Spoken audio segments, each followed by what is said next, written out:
The paper today is detecting hallucinations in large language models using semantic entropy. And it was written mostly by a researcher from Oxford, from like AutoML group. And why is it interesting is that it is addressing one of the biggest problems LLMs have right now, like hallucinations.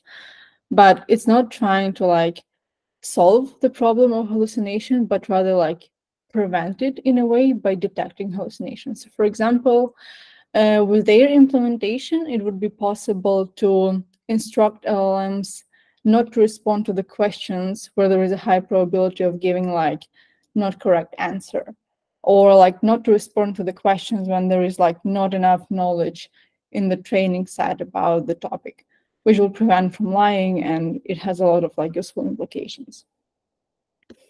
And usually the problem with LLM evaluations and like hallucinations in general is that we would need some sort of like truth data set to like compare and know which cases are exactly wrong, which are right, and like in this way we would be able to compute like F1 accuracy and stuff like that. But truth table is very hard to get in the domains that are like very narrow. So if there is like overall very little data on this, it will be very hard to compose truth table. Or if or it can be like also very expensive. So they're introducing the concept of semantic entropy, which is entropy-based uncertainty estimator that will help to detect confabulations in the responses of LLMs. And it is different from previous solutions because it computes entropy on the meaning-based level, not on the token-based level, which improves accuracy a lot. And this problem is one of the most like important problems in the current like development of LM evaluations and overall LM development, because LMs are powerful, but very often they are not reliable. So it's nice to use them for like, give me top 5 ideas what to do in like, I don't know, in Paris. But you would not want to use them in like, I don't know, a patient is coming to me and giving me these symptoms, what should I prescribe? Right, so because of that, the use is powerful, but very limited to low-risk domains. And it prevents more like widespread adoption in the domains where, okay, it's a new person joined. I don't see if you're raising hands or anything like that, so like feel free to interrupt. Yeah, I'll point it out if someone raises their hand or if a question is asked. Yeah, okay, I have only paper on the screen. Yeah, so there are a lot of ethical concerns and stuff like that, and legal concerns regarding like more widespread LM adoption. And yeah, one of the main reasons is that like we cannot really trust them. And even in the cases where it's obvious that it can generate a lot of value, people are still very skeptical. Yeah. Also, another issue is that a lot of methods that are targeting improvement of this like faithfulness and like detecting hallucinations, they might be like hard to implement and even harder to scale. So the availability of it is kind of limited. So mostly like researchers or like companies with like a lot of resources can afford them, but it's not something that can be more like widespread. And this method is different because it's actually quite easy to implement, and they're giving code and they're giving the data sets. And yeah, it should be easy to scale as well. Yeah. And the problem itself is hard to solve because language generation itself is quite complex, as like any output of neural network is kind of like black box. And this one is even more because of the huge amount of parameters it's been trained on. Again, no ground truth. And also all hallucinations, they look differently. It's not like we can train it to detect one particular pattern. It's more like multiple patterns, and it's going to vary from domain to domain. And it is also sensitive to details that might be like less relevant. For example, random seed and stuff like that. So they define confabulation as making the claim that is both wrong and arbitrary. And they differentiate it from different type of hallucination that LLM might have that is result of the errors in training data. So there is a lot of biases in humans in general, and since models learn from humans, from the data we are generating, they also end up being biased. And they also end up giving like wrong answers. And this method cannot be applied to it because like LLM is not aware that it is giving incorrect result, because it's going to be consistently giving the same incorrect result because it's in training data. Yeah, so like common misconceptions is not something we can detect. Yeah. And yeah, they are also saying that detecting confabulations will allow to increase the reliability of answers, because LLM will like say the user that I'm not sure about this answer, or overall like it can prevent LLM from giving the answer whatsoever. Yeah. And here is the figure when they are showing how they are computing semantic entropy. So the first step, so they take like 3-step approach. The first step, they are like sampling the responses from the output. They set like very low temperature to have like rather low variability, and sample I think like 50 responses per question. And after that, they use bidirectional model in order to cluster them. And after that, they compute entropy on clusters. And here we can see that for the question, where is the Eiffel Tower, there are like 3 groups of answers. Some are like related to Paris, some are related to Rome, some are related to Berlin. And there is like the probability assigned to these answers. And they calculate entropy based on the probability, which we will see below the equation. Yeah, so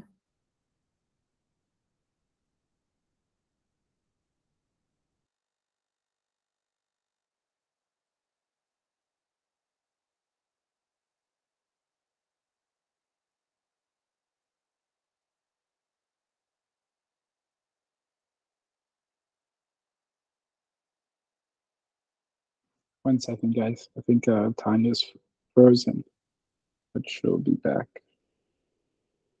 And if not, I'll just pick it up.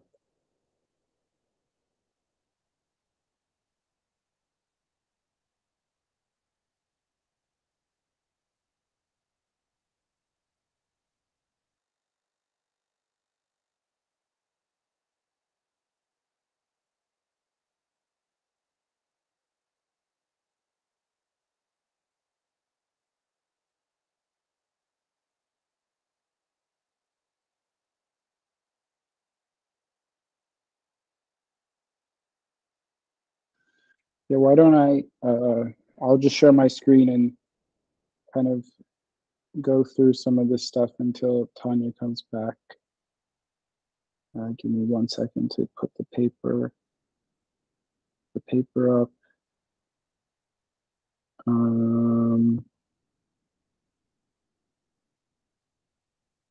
Okay, never mind. Tanya said she's going to reconnect.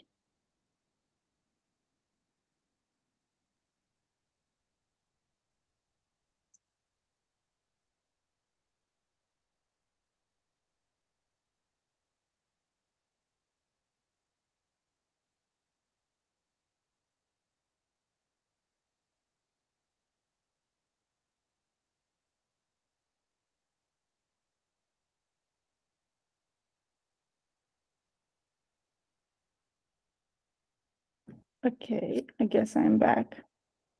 Am I? Good. Yeah, you're It just connected to different Wi-Fi for some reason. At which step you stopped hearing me? You had just gone to the diagram and explained like the semantic clustering and how you use it to calculate entropy, and then you cut out. Okay, so it's not much. Yeah. Okay, so it's kind of straightforward how we would compute But could you share your screen again? Oh, I'm not okay.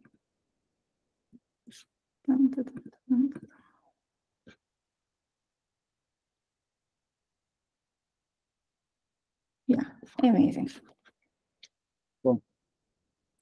Okay, so it's relatively straightforward how to compute it if we have question-answer structure, but usually we don't. Usually we have just like generating text about this. And in order to address this, they're just adding extra step of calculating, defining factoids. So they use another LM in order to identify the facts that are being said in the paragraph. And you can see here factorial decomposition. They have like 7 different facts in their like generated bibliography. And for each fact, they are asking to generate, I think, like 3 questions. And after that, for each question of those 3 questions, they're asking to generate the answer. And that answer is something on which they compute semantic entropy. This part of it actually, it made me think. I was like, because basically we're focusing on the identification of and evaluation of facts to identify hallucinations or confabulations. So I was wondering, can you have a subjective hallucination? Is that a thing? Like, can you provide an answer that it's impossible for it to be incorrect or correct, but it's still a hallucination? Yeah, I was also thinking about that, and I think no, because if this is subjective, it's like by default there is no such thing as wrong. So it's like it's the same as the way you structure a sentence, or I think this like subjectivity, as you say, is the variability between the like sentence structure in general. And if you would compute entropy on like the basis of tokens, it is something that we would be able to capture. But if we are computing it on the basis of like the meaning, semantic meaning, it's not. But there's a hand raised. Just mine. I was wondering if you could have subjectivity that's objective in particular context, which wouldn't necessarily be facts. But I guess that would be kind of a separate, that's a separate task that you'd probably want to look at. It's nice to have the objective ones kind of addressed as a first pass, and that's something you can kind of look at as a secondary step. And I was wondering, are these specialized LLMs that are used to identify the facts, or are they proprietary LLMs? So answering the first question, can you give an example of subjective fact that can be objective in a context? Well, I guess you could say that murder is wrong. We don't necessarily know that that's definitely a fact, but there could be some context where you're within a particular organization and a rule of the organization is that murder is wrong. So again, in that context, that would be a fact in the world that the LLM was looking at then, but that isn't actually a fact overall. So that's what I'm not sure if that's a good example, but that's just what I was thinking of. I mean, not that we should be murdering in an organization, not just quite a strong one to kind of pick. Yeah, I get it. And when they were, okay, so they were considering the context in this paper. When they were asking to like generate questions, for example, and stuff like that, they were considering the context. So I think since the context is already like partially involved in the process, it would be possible to do that extra step as well.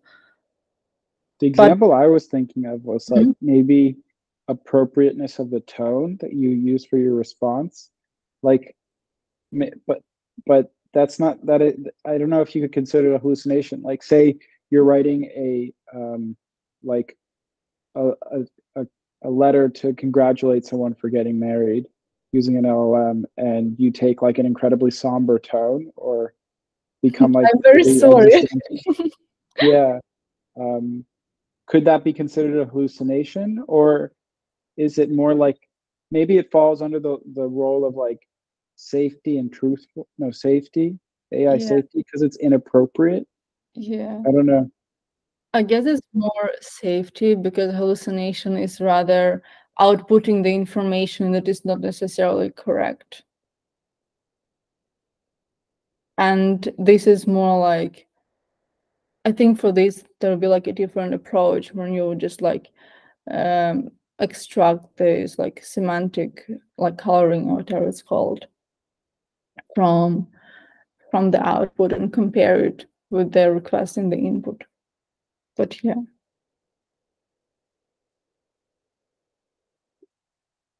Okay. Any more questions? So there's a question in the chat, which is, are these specialized LLMs that decompose the long paragraphs into factoids? No, it's GPT-3. Yeah. Yeah. Sorry, I forgot to answer that one. Yeah.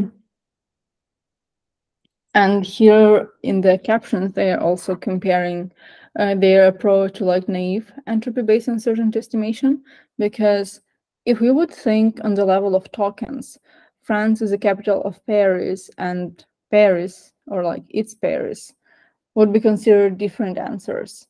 And for example, like Paris and Rome might be like more similar than like France is the capital of France's capital is Paris. Yeah, and that's why this measure has like higher accuracy. Yeah, and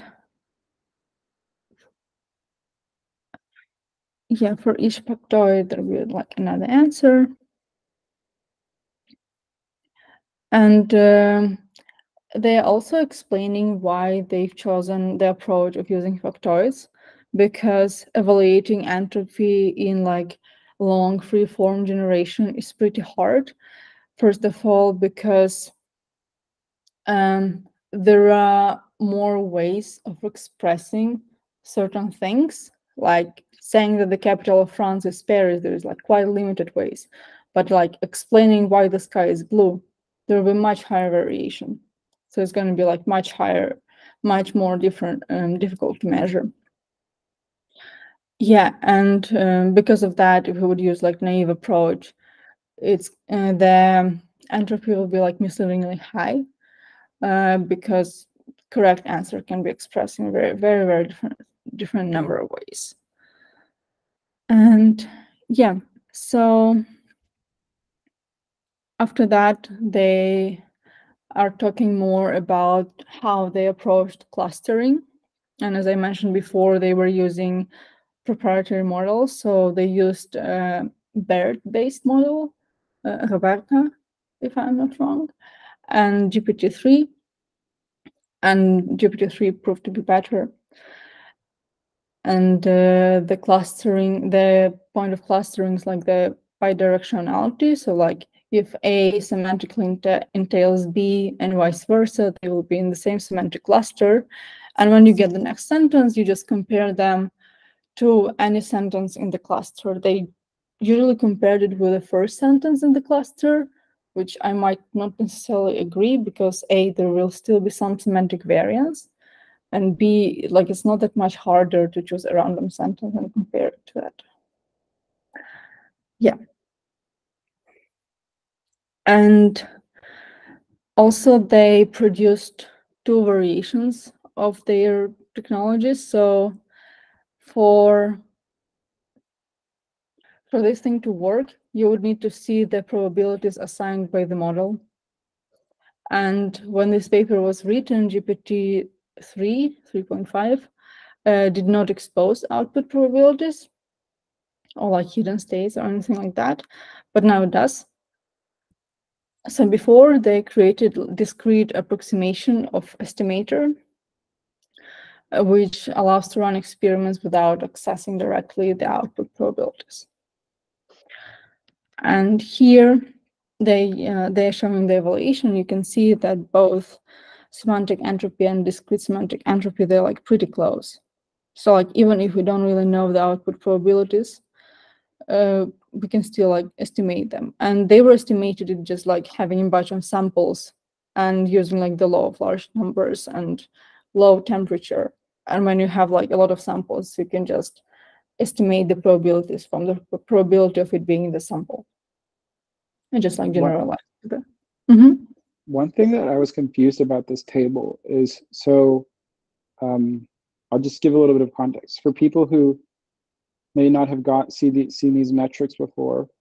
ORAC is like a measure of how good a classifier is, and a value of 1 means that your classifier is a perfect classifier, and a value of 0.5 means your classifier is uninformative in binary classification. And they also they propose a new metric, which is ORAC. So there's an A instead of an O on the final character. And that was if you used their method to reject answers that you thought the questions that you felt the LLM would perform confabulation on, would create a confabulation on. And I thought that would improve the scores, but it seems to have made them worse. If you look at the metrics, I didn't understand why it made them worse. And in every case, it made them worse. Yeah. I think maybe partially because like they were excluding those that were rejected. Yeah, maybe they automatically gave about like an accuracy of 0, like an accuracy value of 0 for that. Maybe that's why. Yeah, or like excluding it from the sample size in a way. So like if it rejects to give an answer, it like doesn't classify at all, right? So you cannot use it. Yeah, that could make sense, but then it's hard for me to tell like how useful the rejection is from these metrics, because I'm like, I think like pretty useful because you can see a big difference between the two distributions. Yeah, but the second one is the one that should be better because you're using rejection in the second one. Yeah, I see what you mean now. Yeah, it's weird. And I was reading through it, and originally it said like the second one, is the improvement in performance, but that also doesn't make sense to me because, like, if you take the value, the improvement in performance should be less than 1 minus the performance in the ORAC case, right?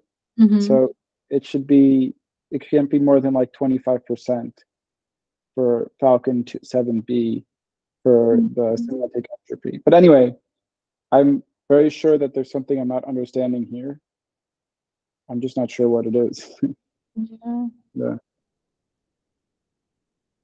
Yeah, so like they were also having some baselines here.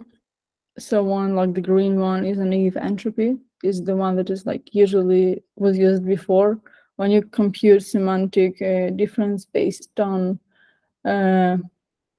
not semantic difference, just entropy based on the tokens. So you just like calculate the variance in the tokens, and based on that you like output it. And they were also using this like p true, which is like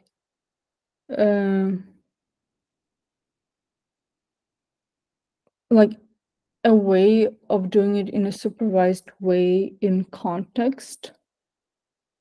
So they were like adapting it to deployment task by adding some like training examples in the prompt itself. So they were classifying it using basically like prompt engineering, as far as I understand this. And the last two is they were trying to train classifier, basically like regression on the last layer of like hidden states of the transformer. And it was like replication of one of the previous papers that were done, but they simplified it a lot. So there's, yeah, it's like simplified replication of one of the previous papers. Yeah, and here they are showing the main difference between semantic and naive entropy, and like the most interesting outputs is like the first one and the last one. So you can see like the question, the model answer, reference answer, the generations that were generated by the model that they're testing, and the prediction. And it's like binary classification, so it's like confabulation or not confabulation. And the first one, the responses are pretty differently phrased. So it's like a lot of subjectivity. But they mean like more or less the same thing. So they all are related to like industrial or heavy civil or heavy engineering. And the prediction is like not confabulation, while with naive entropy, because the syntactic difference is quite large, it classified as confabulation. Second example is confabulation for both. Third one is like pretty straightforward because there's like not that many ways of responding this question. And the last one I found like particularly interesting because in this case, naive entropy was the one that was actually right and semantic entropy was wrong. So they were asking about some like digital service launch. And there were like few different answers. And you can see that the answers are not necessarily not correct. And here they are explaining that semantic entropy clustered the answers into those that provided specific dates and those that gave only a year. And because of that, they treated the model as like uncertain, because they were thinking that providing date and year and providing year are like two different things, while it's not necessarily the case. Yeah, it was actually giving the right answer, and the semantic entropy approach was saying that it was giving the wrong answers. Yeah. Right? Here. And they were trying to extend this approach to like different other domains. So one of the things they were doing is finding Wikipedia articles of people that have some information there, but they're not that famous to have like whole bibliography written or something like that. And they would ask to write bibliography based on this Wikipedia article. And this was created for the purpose to test how LLM behaves in the domains where the knowledge is limited. Because if Wikipedia, if like usually the first resource about the person that like doesn't live anymore would be Wikipedia page. And if Wikipedia page has like very, very little information, it means that overall in the training set, there will be not much information about the person. And usually when there is not much information about a particular domain, LLM will have a higher probability of hallucinations. So yeah. And in addition to that, as it was mentioned before, it's much trickier to apply this approach to larger paragraphs and passages because of higher variance. Yep. And semantic entropy. Yeah, and they also like presenting results, and in this case, they were calculating only discrete semantic entropy because they were using GPT 3.5. Yes. They were using GPT before the probabilities were released. So only discrete could be applied. And like, in most cases, their approach was better, but at like 80% rejection accuracy, this like probability of being true, which is replication of one of the papers they're citing, was better, but I'm not really sure why.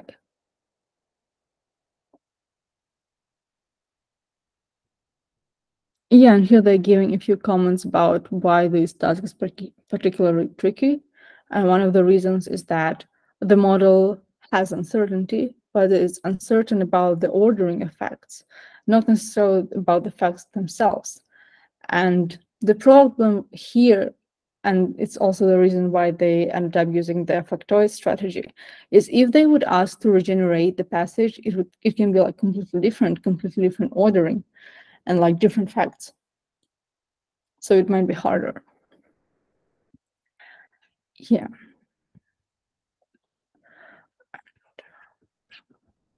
Here they're like discussing overall methods. So again, like explaining their approach to this task.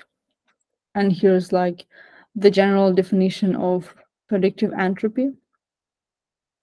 So is the conditional entropy H of the output random variable Y with realization Y given X.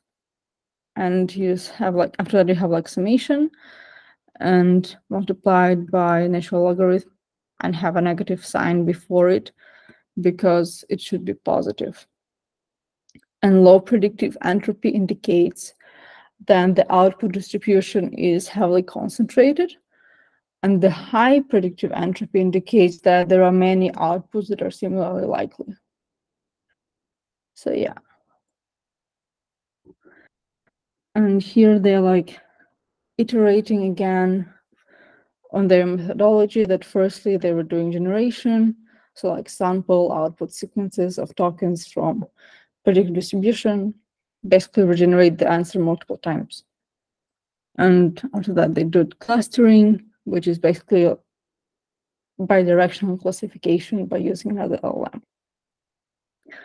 And entropy estimation, which is like estimating entropy by summing probabilities of sequences that share meaning.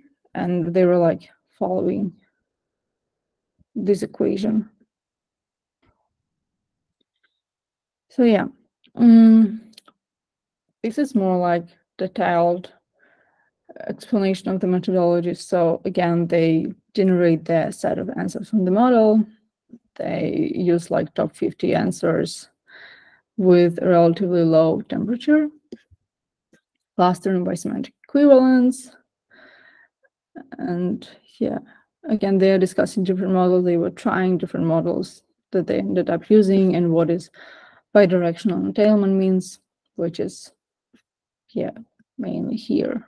So the capital of France as Paris is the same as Paris is the capital of France and vice versa, because same thing. And yeah, they ended up using GPT 3.5. And computing semantic entropy.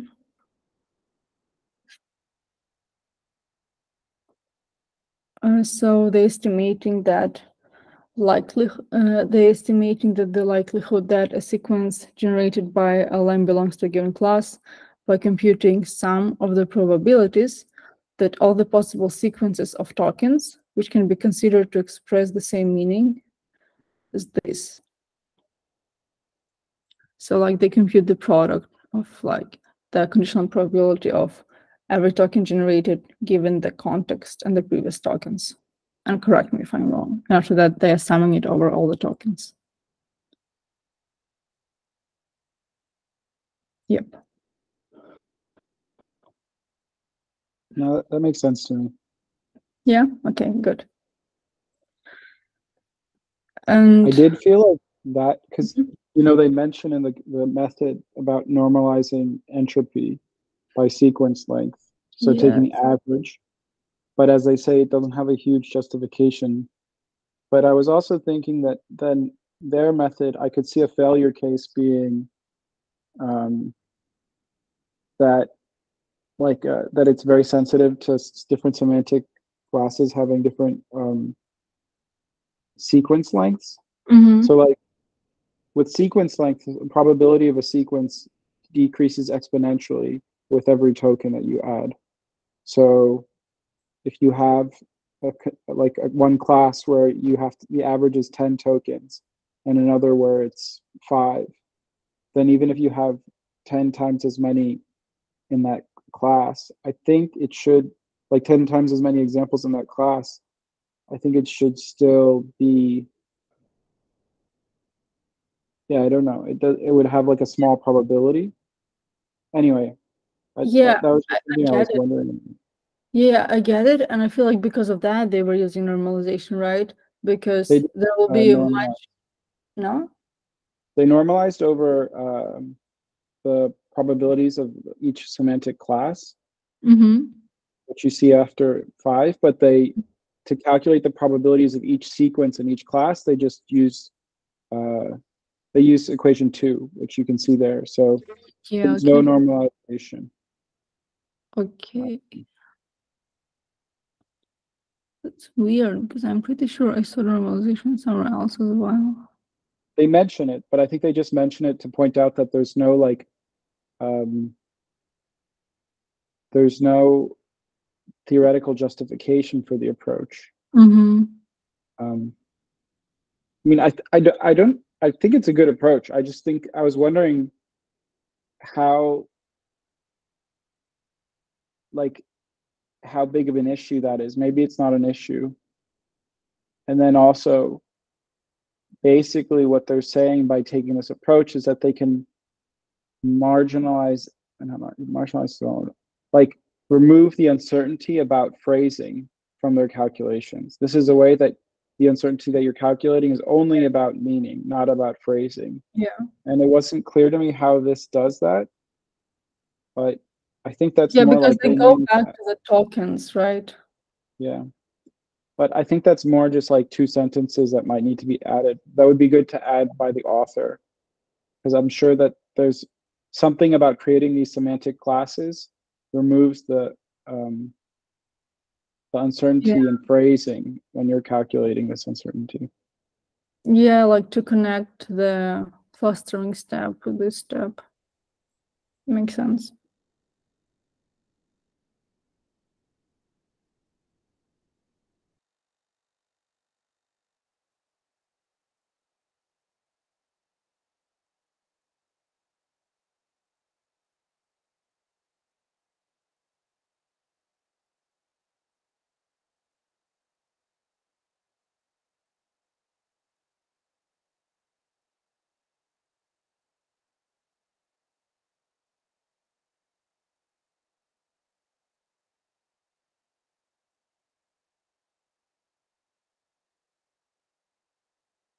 Tanya froze again. I don't know. Well, let's see. I'll just message her.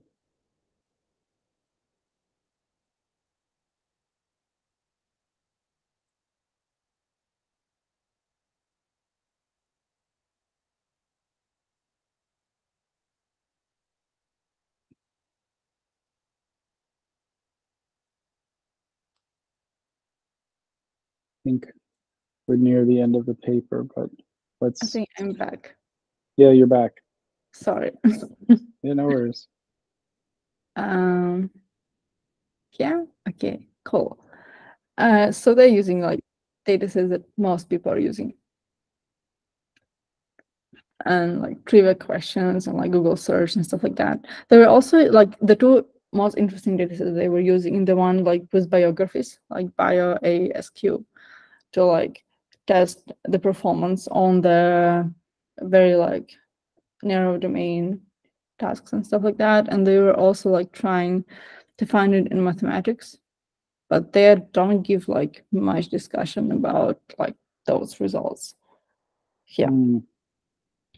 So like nothing, like they mentioned that they used it, like math, and not much after. That's it. The end.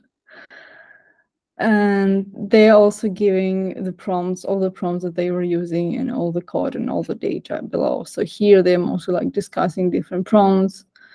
So here's like entailment estimator. So that's how they were doing clustering, classifying if the 2 sentences are in the same cluster or not, and it's just like pretty simple, straightforward prompt.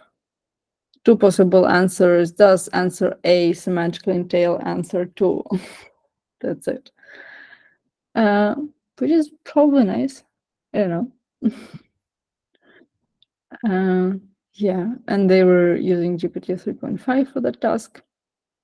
And they give like prompting templates for simple generation, and pointing that they had to always ask to generate like a short answer, because GPT-4 would normally generate a very, very long answer. Yeah, and they're talking about biographies again here. And again, prompting from biographies and prompting for all the different things. Yeah.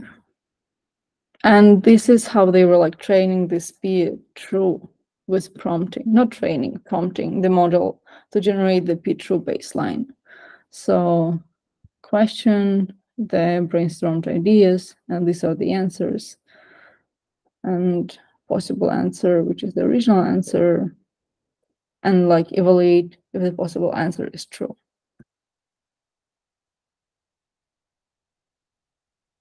And they were probably also giving some examples of it in the prompt. They're just not showing it. Yeah, and code is somewhere on GitHub. Yeah. And data sets are available online. Yeah. Any questions, thoughts, comments?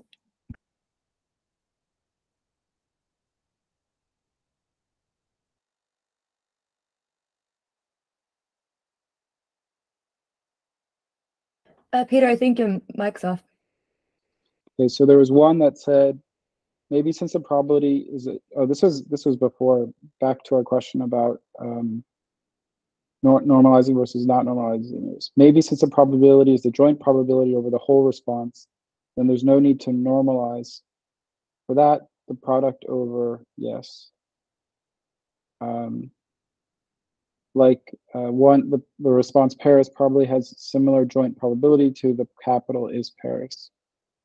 I don't think that's true, just because Paris, maybe say it's in the vocabulary and has a probability of 90%, and then the next four words also have a high probability of 90%. It's still like the joint probability, the way it's calculated, is 90% versus 90% to the power of 4. So you have like an exponential decrease in the probability for sequences, even if the based on how they calculate the product. Yeah, so probably we can also like think about it in a way that maybe even like high probability like sequences will have a lower probability just because of their length, right? So like maybe length of the sequences might be like quite a significant factor, or maybe even like as important as the probability itself to an extent. I mean, the only thing I'll say against that is the results are pretty good. So there must be some level of the method must be somewhat robust to this. It'd be interesting to ask an author though what they thought about this.